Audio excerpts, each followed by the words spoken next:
আসসালামু আলাইকুম, আমি কিয়া রহমান আমার কুকিং চ্যানেল থেকে আপনাদের সাথে আবার একটা ব্লগ শেয়ার করছি। আশা করছি আপনাদের কাছে অনেক ভালো লাগবে। আজকে আবার একটা নতুন দিনের শুরু। আজকে প্রায় অনেকগুলো রোজা হয়ে গেছে, প্রায় 20টা রোজার উপরে হবে। রোজার মাসটা আসলে আমার কাছে মনে হয় দেখতে দেখতে আসলে চলে যায়, আর সব মানুষই আসলে অপেক্ষায় থাকে, তো কিছুদিন পরে ঈদ ঈদ এরকম একটা আনন্দ থাকে মনের ভিতরে। এর জন্যই আসলে মনে হয় যে রোজার মাসটা আরো তাড়াতাড়ি চলে যায়। আর আজকে দিনটা ছিল সকাল থেকে অনেক বেশি ব্যস্ততাময় দিন, কারণ হচ্ছে আজকে হচ্ছে ছুটির দিন। ছুটির দিন মানে হচ্ছে বেশি বেশি রান্না, বেশি বেশি খাওয়া, সবাই মিলে আড্ডা গল্প।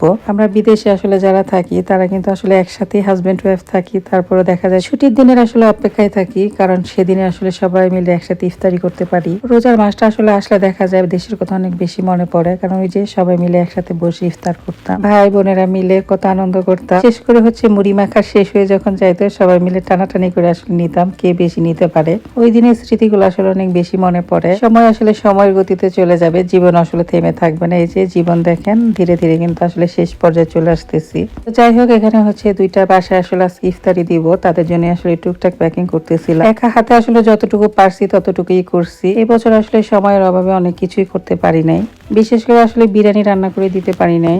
এমনি তো দেখা গেছে যে এবারের রোজাগুলো অনেক বেশি ছোট, অনেক কষ্ট হয়ে যায় আসলে রান্না করতে করতে, দেখা যায় আজান দিয়ে দেয়, এরকম একটা অবস্থা। দেখা গেছে ভাজা পোড়া আইটেমগুলো আসলে করা হয়েছে, আর এখানে কিছু ফলও নিয়ে আসছিল, সেগুলো আসলে টুকটাক করে দিয়ে দিতেছিলাম সবাইকে।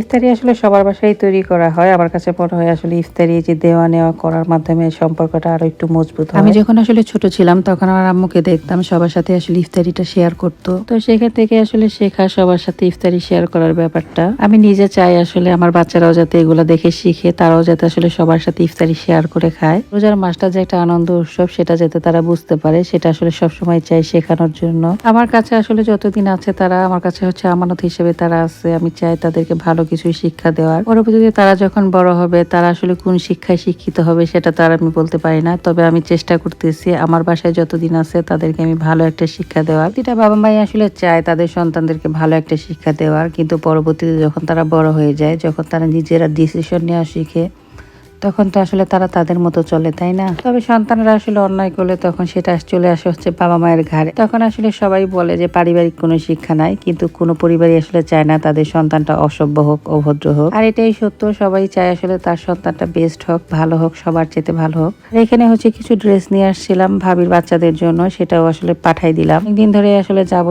ভাবতেছিলাম ভাবির বাসায়, কিন্তু যাওয়ার সুযোগ হইতেছিল না। যে শুরুতেই বললাম আসলে রোজার মাসে একদমই সময় পাওয়া যায় না, আর এখন তো একেবারে ছোট দিন। আর এদিকে নিজেদেরও আসলে টুকটাক করে সুন্দরভাবে টেবিলটা একটু সাজায় নিলাম। আজকে সবাই মিলে একসাথে ইফতারি করব, খুবই একটা আনন্দের বিষয়।